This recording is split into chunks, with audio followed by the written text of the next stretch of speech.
नमस्कार दोस्तों, मैं देवेंद्र राजपूत आप सभी का फिर से स्वागत करता हूं 5 स्टार CNP में।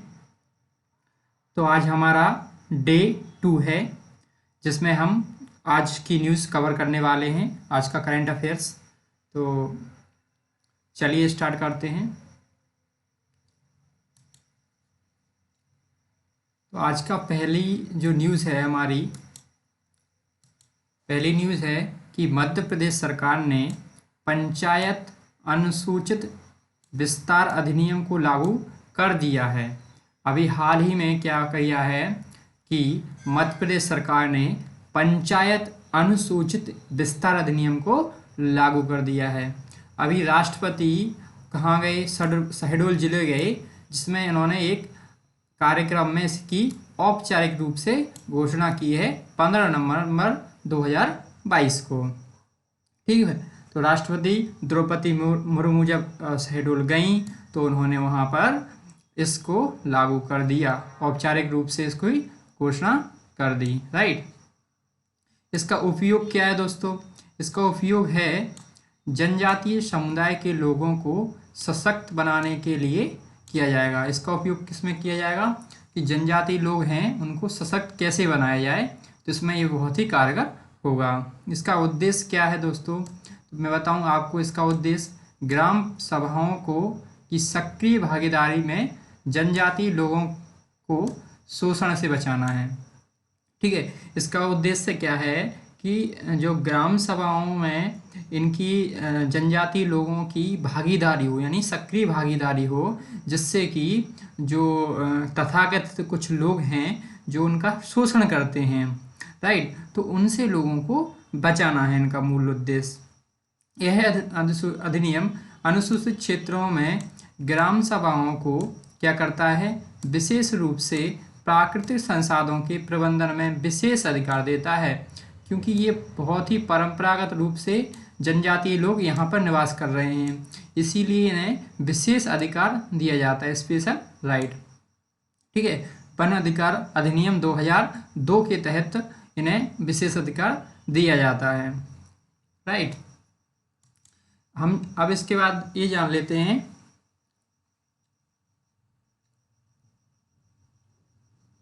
कि जो अधिनियम है ये आखिर है क्या।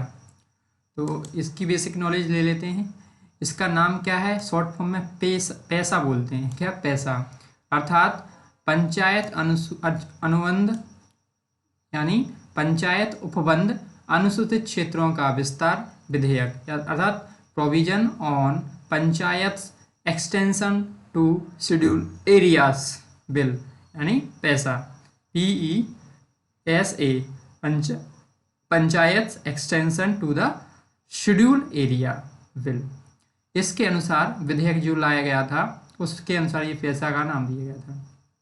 अच्छा, इसकी रिकमेंड कौन सी समिति ने की थी? भूरिया समिति बनाई गई थी। उसी की सिफारिशों के आधार पर इसको बनाने की क्या बनी थी? सहमति बनी थी। ठीक है, सहमति बनी कि अनुसूचित क्षेत्रों के लिए एक केंद्रीय कानून बनाना क्या होगा? अच्छा होगा। ठीक है, इसी को ध्यान में रखते हुए राज्य विधानमंडल क्या कर सकते हैं? राज्य विधानमंडल अपने अपने कानून बना सकेंगे। इसी के अनुसार ये क्या होगा? एक तरीके से ये एक मानदंड होगा। उसी के अनुसार विभिन्न राज्य अपने अपने राज्यों में कानून बना सकते हैं। ठीक है, इसी को ध्यान में रखते हुए संसद ने 1996 में क्या किया? एक विधेयक प्रस्तुत किया और दिसंबर 96 में ही एक दोनों सदनों से क्या हो गया? पारित हो गया। और पारित होने के बाद 24 दिसंबर को राष्ट्रपति की सहमति से ये लागू भी हो गया। ठीक है, इसका मूल उद्देश्य क्या था? मूल उद्देश्य था कि केंद्रीय कानून में जनजातियों की स्वायत्तता के बिंदु को स्पष्ट कर दिए जाएं। मतलब ऐसा एक केंद्रीय कानून हो जिनमें क्या हो कि जनजातियों की स्वायत्तता के लिए एक विशेष रूप से कानून हो। तो इसी को ध्यान में रख के ये इसको बनाया गया था। ठीक है, अब क्या है कि इसे वर्तमान में 10 राज्यों जैसे कि आंध्र प्रदेश, तेलंगाना, झारखंड, गुजरात, हिमाचल, महाराष्ट्र, मध्य प्रदेश, छत्तीसगढ़, उड़ीसा और राजस्थान में यह अधिनियम क्या है, लागू है, पैसा एक्ट। राइट, इसमें मध्य प्रदेश प्रमुख रूप से आपको ध्यान रखना है कि इसमें कौन शामिल है, मध्य प्रदेश भी शामिल है। राइट, इसका अनुद्देश्य क्या है, जनजातीय जनसंख्या को स्वशासन प्रदान करना, पारंपरिक परिपाटियों की सुसंगता के उपयुक्त प्रशासनिक ढांचा विकसित करना और ग्राम सभा को सभी गतिविधियों का केंद्र बनाना। तो इस प्रकार से दोस्तों ये पैसा एक्ट लाया गया। इसका ध्येय यही था, एक केंद्रीय कानून होना चाहिए जिसके आधार पर प्रत्येक राज्य अपने क्षेत्र में कानून बनाए और वो लोगों के लिए या जनजातीय अनुसूचित जो क्षेत्र के लोग हैं उन्हें क्या रखें, विशेष रूप से अधिकार दिए जाएं। राइट, जो कि 10 राज्यों में अभी वर्तमान में लागू है और जिसमें मध्य प्रदेश शामिल है। राइट, अब हम आगे बढ़ते हैं अपनी दूसरी न्यूज़ पर। तो आज की हमारी जो सेकंड न्यूज़ है उसको कवर करते हैं। एक मिनट, हाँ, आज की हमारा दूसरी न्यूज़ है कि अभी हाल ही में क्या हुआ दोस्तों, वर्ल्ड पॉपुलेशन प्रोस्पेक्टस 2022 रिपोर्ट जारी की गई है।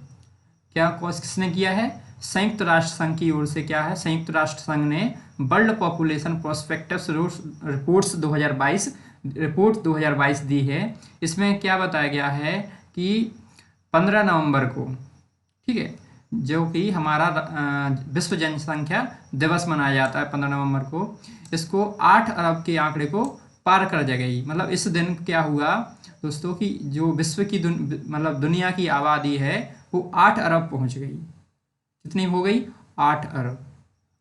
ठीक है, साथ ही इसने ये दावा किया है कि 2023 में भारत दुनिया का सबसे ज़्यादा आबादी वाला देश बन जाएगा। 2023 में क्या बन जाएगा, 2023 में दुनिया का सबसे ज़्यादा आबादी वाला देश बन जाएगा। साथ ही 2030 में वैश्विक आबादी लगभग 8.5 बिलियन आंकड़े के पार करने का अनुमान है। वही एक साल में यह चीन को पिछाड़ते हुए भारत विश्व में दुनिया मतलब चीन से आगे निकल जाएगा जनसंख्या में। तो इस प्रकार से ये वर्ल्ड संयुक्त राष्ट्र संघ ने जो रिपोर्ट जारी की है इसे हम वर्ल्ड पॉपुलेशन प्रोस्पेक्टस के नाम से जानते हैं। ठीक है, इसने दावा किया है कि अभी हाल ही में क्या है कि 8 अरब जनसंख्या पहुंच गई है विश्व की, टोटल विश्व की जनसंख्या 8 अरब तक पहुंच चुकी है। राइट, तो इस प्रकार से ये हमारा सेकंड न्यूज़ कवर होता है। अब हम आते हैं थर्ड न्यूज़ पर। तो हमारी आज की थर्ड न्यूज़ बहुत ही इम्पोर्टेंट है कि अभी हाल ही में आपको दिख रहे होंगे हमारे माननीय पर्यावरण मंत्री भूपेंद्र यादव जी, जो क्या है COP27 की समिट में इन्होंने भाग लिया, जो कहाँ हो रही है COP27, इजिप्ट में हो रही है। सबसे पहला क्वेश्चन तो यही है कि COP27 कहाँ हो रही है, मिस्र में हो रही है, इसे हम इजिप्ट के नाम से भी जानते हैं। राइट, अच्छा, इसमें क्या है कि अभी हाल ही में इंडिया ने क्या अनाउंस किया है, long term strategy to transition to a low emission. ठीक है, long term strategy to transition to a low emission. ठीक है, कब तक, बिकम कार्बन न्यूट्रल 2070। तो 2070 तक हमें कार्बन न्यूट्रल बनना है। जितना हम इमिशन करें उतना हम कैप्चर कर लें। इस प्रकार से जितना भी हम उत्सर्जन करें उतना ही हम कैप्चर कर लें, तो ये क्या होता है, कार्बन न्यूट्रल कहलाता है।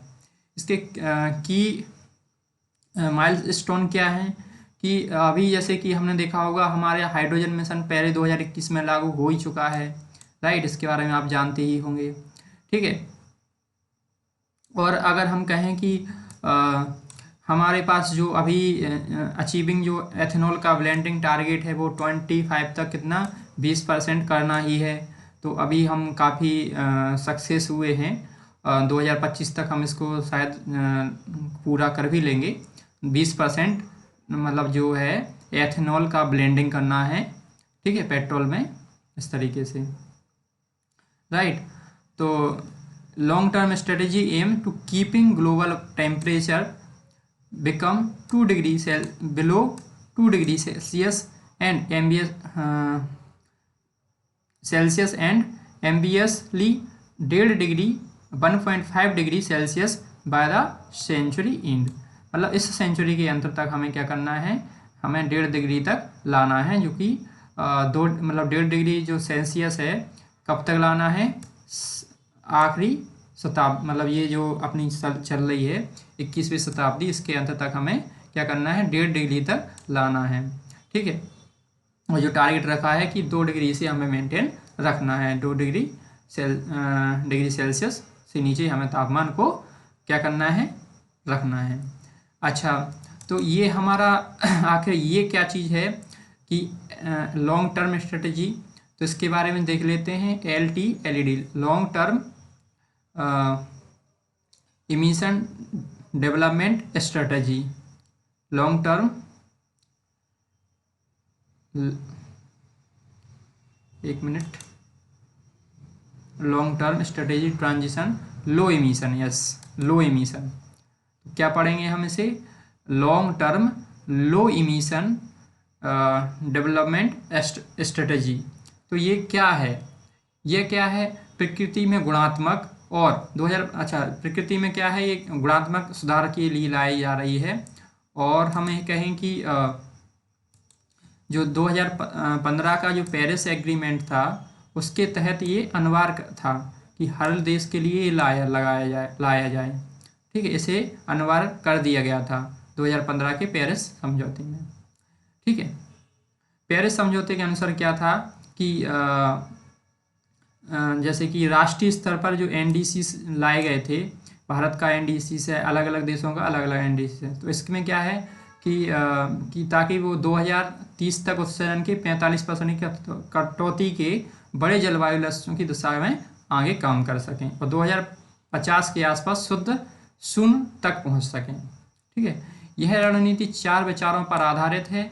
ग्लोबल वार्मिंग को मेंटेन रखना है कैसे भी करके, दूसरा है कि भारत को विकास के लिए काफ़ी मात्रा में ऊर्जा की आवश्यकता है, उसको कैसे क्या करना है, इसके बारे में ध्यान रख के बनाई गई है। ग्लोबल वार्मिंग को बहुत कम हमारा योगदान है, इसको बनाए रखना।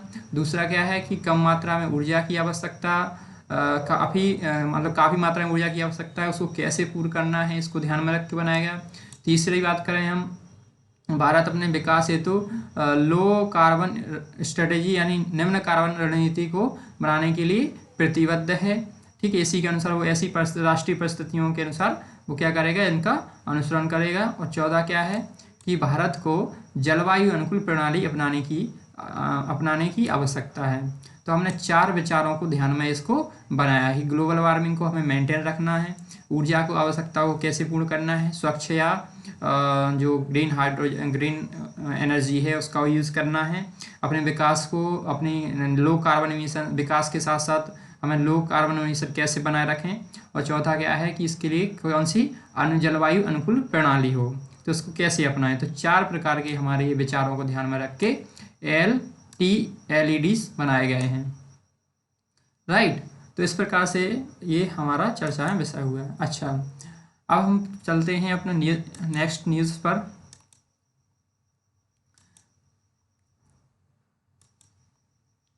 एक मिनट, अगला न्यूज़ है हमारा व्हाट हैपेंड।